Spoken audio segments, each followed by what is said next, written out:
Hi to everyone. ఈరోజు మన channel అయితే టమాటో చారు ఎలా చేసుకోవాలో చూద్దాం. దానికోసం ముందుగా ఒక గిన్నెలోనైతే ఇదైతే చాలా ఫాస్ట్గా చేసుకోవచ్చు కాబట్టి దానికోసం ఒక గిన్నెలో చింతపండు అయితే వేసుకోవాలి. ఆ తర్వాత కట్ చేసి పెట్టుకున్న టమాటోస్ ఇంకా ఒక రెమ్మ కరివేపాకు. ఇప్పుడు ఏం చేయాలంటే ఈ చింతపండులో కొంచెం గల్లుప్పు వేసి ఈ టమాటోస్ ఇంకా ఈ కరివేపాకు కూడా వేసేసుకోవాలి. మనం కట్ చేసి పెట్టుకున్న టమాటోస్ ఇంకా కరివేపాకు కూడా వేసుకొని కొంచెం పసుపు అయితే వేసుకొని మనం చేతితోనైతే వాటిని అయితే బాగా కలుపుకోవాలి. బాగా కలుపుకుంటే వాటిలోంచి వాటర్ అయితే రిలీజ్ అవుతుంది. లేకపోతే మీ దగ్గర ప్రెస్సర్ ఉన్నా కానీ దాంతో ప్రెస్ చేసుకోవచ్చు. ఇలా చేస్తూ ఉండాలి. ఈ ప్రాసెస్లో ఒక్కొక్క మనకైతే ఈ టమాటా చారు చేసుకోవడం నాకైతే ఖచ్చితంగా 15 minutes తీసుకుంది. చాలా సింపుల్. మనకు ఆకలినప్పుడు ఇలా చేసుకోవడం అయితే చాలా సింపుల్ అన్నమాట.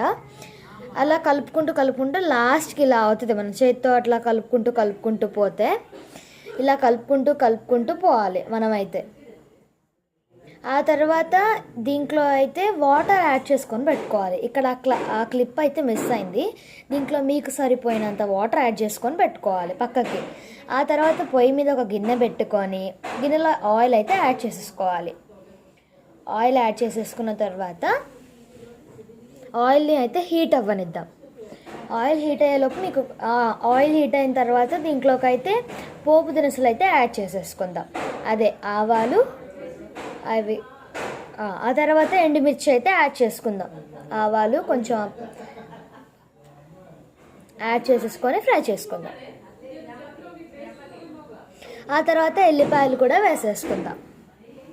ఎల్లిపాయలు కూడా వేసేసి ఒకసారి అయితే కలిపేసుకుందాం.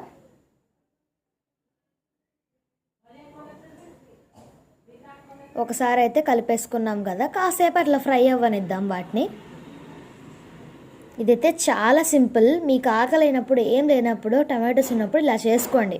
ఆ తర్వాత కొంచెం పసుపు కూడా యాడ్ చేసేసి కలుపుకొసుకుందాం. ఆ తర్వాత మనం వాటర్ యాడ్ చేసుకొని ఉన్న టమాటో స్క్వీజ్ ఉంది కదా, దాన్ని కూడా దీంట్లోకి అయితే యాడ్ చేసేసుకుందాం.